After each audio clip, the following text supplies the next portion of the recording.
അർച്ചന ചേച്ചി LLB സീരിയലിൻ്റെ latest episode റിവ്യൂയിലേക്ക് എല്ലാ കൂട്ടുകാർക്കും സ്വാഗതം. ചിന്നുമോൾ അങ്ങനെ വിളക്ക് വെക്കുകയാണ് കേട്ടോ. അത് കാണുമ്പോൾ തന്നെ അർച്ചനയ്ക്ക് ഭയങ്കര സന്തോഷമാണ്. എൻ്റെ മോളാണ് എൻ്റെ എല്ലാം എന്നിങ്ങനെ മനസ്സിൽ കരുതുകയാണ് കേട്ടോ. അതേസമയം ചിന്നു പറയണം, അമ്മയോട് എനിക്കൊരു പ്രധാനപ്പെട്ട കാര്യം പറയാനുണ്ട്, ഞാൻ പുറത്ത് പോയിട്ട് വന്നിട്ട് പറയാൻ കേട്ടോ.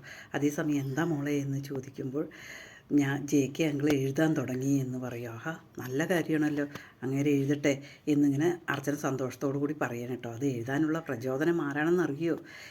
ഗോപിക പറഞ്ഞൊരു കുട്ടിയാണ് പറയും. ഗോപികയോ? ആ അതെ, ഞാനേ വേറെ കൂട്ടുകാരുടെ ഫോൺ വാങ്ങിയിട്ട് ഗോപികയാണ്, ഒരു ആരാധികയാണ്, സാറിൻ്റെ നോവൽ വേഗം എഴുതി തീർക്കണം, പുതിയ നോവൽ വരണം എന്നെല്ലാം പറഞ്ഞ് സാർ എന്നോട് ഉറപ്പ് തന്നിരിക്കുകയാണ്, അങ്ങനെയാണ് എഴുതാൻ തുടങ്ങിയത് എന്ന് പറയും കേട്ടോ. അത് കേൾക്കുമ്പോൾ ഭയങ്കര സന്തോഷമാണ് കേട്ടോ അർച്ചനയ്ക്ക്. അതേസമയം JK അവിടെ എഴുതിക്കൊണ്ടിരിക്കുകയായിരിക്കും കേട്ടോ. അത് ടീച്ചർ പോയിട്ട് ചോദിക്കും, മോനെ ചുക്ക് കാപ്പി വേണോ എന്ന് ചോദിക്കുമ്പോൾ ഒന്നും മിണ്ടില്ല കേട്ടോ. അത് കാണുമ്പോൾ ഭയങ്കര സന്തോഷം തോന്നുന്നു ടീച്ചർക്ക്. മോനെ എഴുതാൻ തുടങ്ങി എന്ന് ടീച്ചർ മനസ്സിൽ കരുതുകയാണ് കേട്ടോ. പിന്നീട് അതിനുശേഷം അർച്ചനയെ ഫോൺ ചെയ്യണം കേട്ടോ. മോളെ എന്തെടുക്കുക, തിരക്കാണോ മോൾക്ക് എന്ന് ചോദിക്കും. ഇല്ല അമ്മേ, ഒരു തിരക്കും ഇല്ല ടീച്ചറെ, തിരക്കില്ല എന്നിങ്ങനെ പറയും കേട്ടോ. അതേസമയം സാധാരണ എല്ലാവരും വക്കീലന്മാർ ഇങ്ങോട്ടേക്കാണ് കൊണ്ടുവരിക, വീട്ടിൽ കൊണ്ടുവന്നിട്ടായിരിക്കും കേസുകൾ പഠിക്കുക. മോൾ അതുപോലെ ചെയ്യേണ്ടിയിരിക്കും. ഇല്ല, എല്ലാ പ്രശ്നങ്ങളും ഞാൻ അവിടെ തന്നെ എല്ലാം കഴിഞ്ഞിട്ട് വീട്ടിൽ റെസ്റ്റ് എടുക്കാനാണ് വരിക, സാധാരണ അങ്ങനെ ചെയ്യാറ് എന്ന് പറയും. അത് നല്ല കാര്യമാണ് മോളെ, ആ പ്രശ്നങ്ങളും കൂടി വീട്ടിലേക്ക് കൊണ്ടുവരണ്ട എന്നിങ്ങനെ പറയണം കേട്ടോ ടീച്ചർ. പിന്നെ ഒരു കാര്യം പറയാണ്ട്, മോളുടെയും ചിന്നുമോളുടെയും പ്രാർത്ഥന കൊണ്ടായിരിക്കും അവനെ എഴുതാൻ തുടങ്ങി എന്ന് പറയും. നിങ്ങളുടെ പ്രാർത്ഥന അത്ര ദൂരെ ഇരുന്നാലും എൻ്റെ മോനത് കിട്ടിയിട്ടുണ്ട് എന്ന് പറയും. അത് കേൾക്കുമ്പോൾ അർച്ചനയ്ക്ക് ഭയങ്കര സന്തോഷം തോന്നുന്നു കേട്ടോ. പിന്നീട് അർച്ചന റൂമിലേക്ക് വരികയാണ് കേട്ടോ. റൂമിൽ വന്നിട്ട് ഇങ്ങനെ ചിന്നുവിനോട് സംസാരിച്ചു കൊണ്ടിരിക്കുകയാണ്. മോളെ ഇങ്ങനെ വിളിച്ചിട്ടുണ്ടായിരുന്നു, ടീച്ചറെ വിളിച്ചിട്ടുണ്ടായിരുന്നു, അങ്കിൾ എഴുതാൻ തുടങ്ങിയ കാര്യങ്ങളൊക്കെ പറഞ്ഞു എന്ന് പറയണം കേട്ടോ. അത് കേൾക്കുമ്പോൾ ചിന്നുവിനും ഭയങ്കര സന്തോഷമാവും കേട്ടോ. ഇനി ആൾമാറാട്ടോ ആവോ എന്നിങ്ങനെ ചോദിക്കുകയാണ് കേട്ടോ. അതേ സമയത്ത് ഈ ആൾമാറത്തിനൊന്നും കേസെടുക്കില്ല, വക്കീൽ സ്വഭാവമാണല്ലോ എന്ന് ചിന്നു കളിയാക്കുകയും ചെയ്യുന്നുണ്ട് കേട്ടോ. അതേസമയം ഇതെല്ലാം പറ്റി നിന്നിട്ട് മഞ്ജു കേൾക്കുകയാണ് കേട്ടോ. പിന്നീട് അർച്ചനയോട് ചിന്നു പറയുന്നുണ്ട്, അമ്മയ്ക്കൊന്ന് വിളിക്കായിരുന്നു, വേറെ വിളിച്ചപ്പോഴാണ് ഇത്ര പ്രചോദനം ഉണ്ടായത്, അമ്മയും കൂടി വിളിച്ചതാണെങ്കിൽ അങ്ങൾക്ക് ഭയങ്കര സന്തോഷമാവും, തന്നെ എഴുതാനൊരു പ്രചോദനമാവുമായിരുന്നു എന്നെല്ലാം പറഞ്ഞിട്ട് അവരിങ്ങനെ സംസാരിക്കണം കേട്ടോ. അതേ സമയത്ത് മഞ്ജു രുക്കുവിനോട് ചോദിക്കും, നീ എന്താ കേട്ടത്, നീ എന്താ ഇവിടെ എന്ന് ചോദിക്കും. രുക്കു ചോദിക്കും, നിങ്ങളെന്താ ഇവിടെ എന്ന് ചോദിക്കും. രണ്ടുപേരും കേൾക്കാൻ വന്നത് ഒരേ തന്നെ, അവർ JKയെക്കുറിച്ച് സംസാരിക്കുന്നത് എന്താണെന്ന് കേൾക്കാൻ വേണ്ടി വന്നിരിക്കുകയാണ് കേട്ടോ.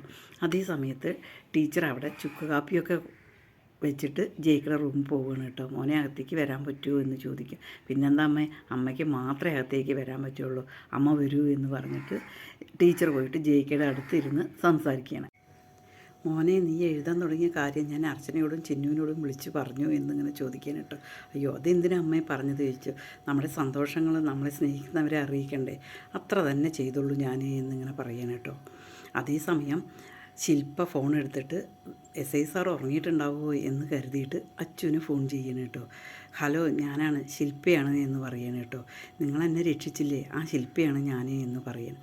നിനക്ക് എവിടെ നിന്ന് ഫോൺ നമ്പർ കിട്ടി ചോദിക്കുമ്പോൾ ആവശ്യക്കാരൻ എന്തായാലും ഫോൺ നമ്പർ കിട്ടുമല്ലോ, അങ്ങനെ എനിക്ക് കിട്ടിയതാണ് പറഞ്ഞു. എന്താണ് എന്ന് ചോദിക്കുകയാണ് കേട്ടോ. ആ സമയത്ത് ആ ശില്പ പറയുന്നുണ്ട്, സാറെ കാണാൻ ഭയങ്കര ഭംഗിയുണ്ട്, സാർക്ക് വല്ല സിനിമയിലും അഭിനയിച്ചൂടെ എന്നിങ്ങനെ ചോദിക്കുമ്പോൾ ഒന്നും പറയില്ല കേട്ടോ. അതേസമയം ഇനിയും എൻ്റെ ഭർത്താവ് ഉപദ്രവിച്ച് കഴിഞ്ഞാൽ സാർ എന്നെ രക്ഷിക്കണം എന്ന് പറയണം. മൂളിയിട്ട് അച്ചു ഫോൺ വയ്ക്കണം കേട്ടോ. അപ്പോൾ ശില്പ മനസ്സിൽ വിചാരിക്കാം, അന്നൊക്കെ ഇത്ര മതി എന്ന്. അത് കേട്ടുകൊണ്ടാണ് രുക്കു വരുന്നത്. രുക്കു വന്നിട്ട് ചോദിക്കും, ആരാ ഫോണിൽ ചോദിക്കും. അതൊരു പരാതിക്കാരാണെന്ന് പറയും. പരാതിക്കാരിയോ അതോ പരാതിക്കാരനാണോ എന്നിങ്ങനെ ചോദിക്കുകയാണ് കേട്ടോ.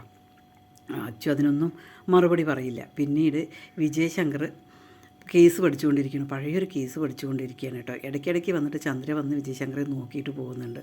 അത് കാണുമ്പോൾ ചുവന്ന സാരിയൊക്കെ കൊടുത്തിട്ടാണ് വരുന്നത്.